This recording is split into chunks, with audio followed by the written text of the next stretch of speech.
Ask, listen, think. Now the next thing is thank people and don't punish the messenger. I talk about this all the time in my class, and I say, are your coworkers important? Everybody, oh yes. Should we ask them for their ideas? Yes. Listen to them? Yes. Encourage them to tell the honest truth? Yes, yes. And then I say, how about punishing the messenger? How about punishing those people that try to tell us the truth? Screaming at them or yelling at them. Good idea or bad idea? Oh, everyone's bad idea, terrible. You wouldn't do it, never, never. Well, then I always say, maybe I'm in a room surrounded by hypocrites.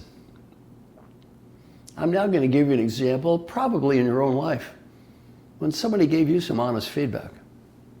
Maybe someone that loved you. Maybe someone trying to save your life.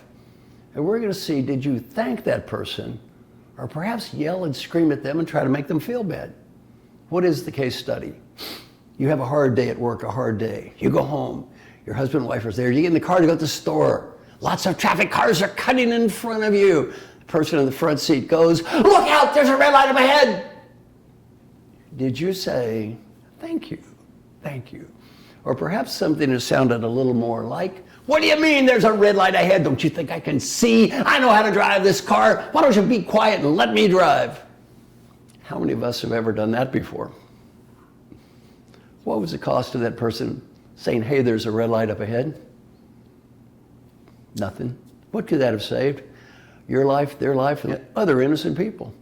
The next time someone gives us something and has a fantastic potential benefit, it costs nothing, what are you going to say to this person? Thank you. So the next time you're driving, that person corrects your driving, you're going to go just like this. Thank you. I always ask people, why do you yell at that person? Oh, and they have great excuses. I was under stress, and they were being rude, and I didn't like their tone of voice. And you know, that finger of blame is always pointing where? Somewhere else. Instead of going right here. Why do we yell at that person?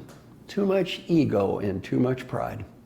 And do we pay a price later for that prideful and egotistical outburst? A happy price or a sad price? Smart outburst or a dumb outburst? That's way over in the dumb outburst category. I was teaching my class at the Dartmouth Tuck School. A gentleman in our executive education program raised his hand. He goes, I have an embarrassing story to tell you. He said, my wife was always correcting my driving, and I got sick of it. I said, I'm sick of you correcting my driving. I know how to drive a car. Never correct my driving again. He said, I'm so embarrassed to say that 2 weeks ago, I ran right through a red light and plowed into 2 cars. He said, thank goodness no one was hurt. The first thing he did, he said, I looked at my wife and goes, why didn't you say anything?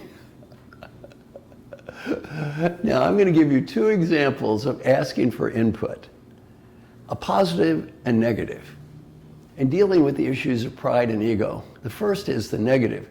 There's a great book called The Checklist Manifesto, published by Dr. Atul Gawande from Harvard Medical School. Fantastic book. By the way, Dr. Gawande is just a great guy, a very humble person, always trying to get better. I just love his work.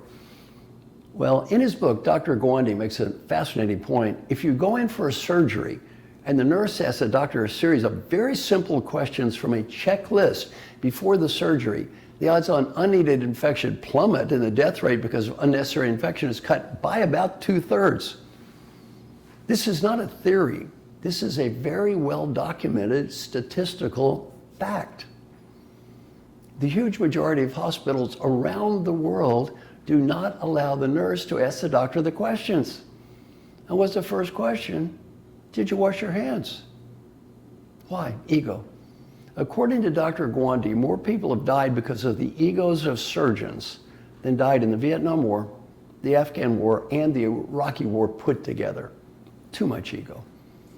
How often do we let our ego and our pride get ahead of our relationships with people we love?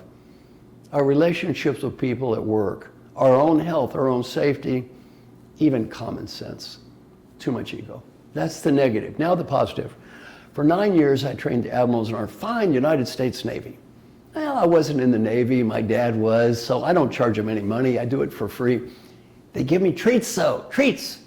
A few years ago, my treat, day in a nuclear submarine. Me and 8 other old men got to spend a whole day in a nuclear submarine. diving under the waters and pretending to torpedo things. Oh, we had such a big time. A couple years later, I got an even better treat. Where did I get to go?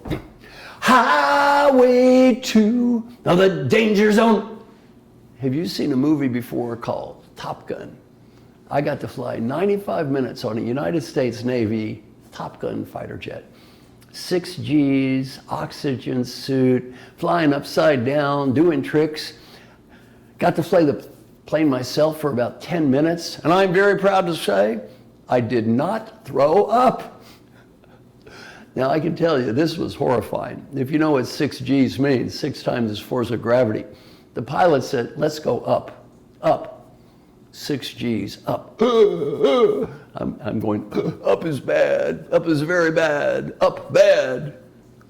Then they stalled the plane out. I quickly learned there's one thing much worse than up. Down. 500 miles an hour straight down.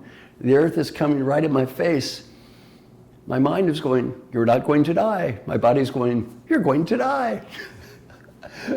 Well, I noticed before we take off that this young man is asking the pilot a series of simple questions from a checklist.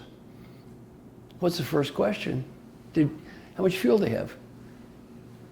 And you know, I talked to my friend Admiral Mark Guanini, who's in charge of naval aviation training, and I said, sir, this is puzzling.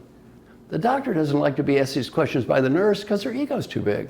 And I said, no offense, sir. Many people might say a U.S. Navy Top Gun fighter jet pilot who becomes an admiral, they might think you have a pretty big ego. Then I asked, why is it you do not object to someone asking you questions from a checklist? What's the difference? He said, Marshall, there's a huge difference.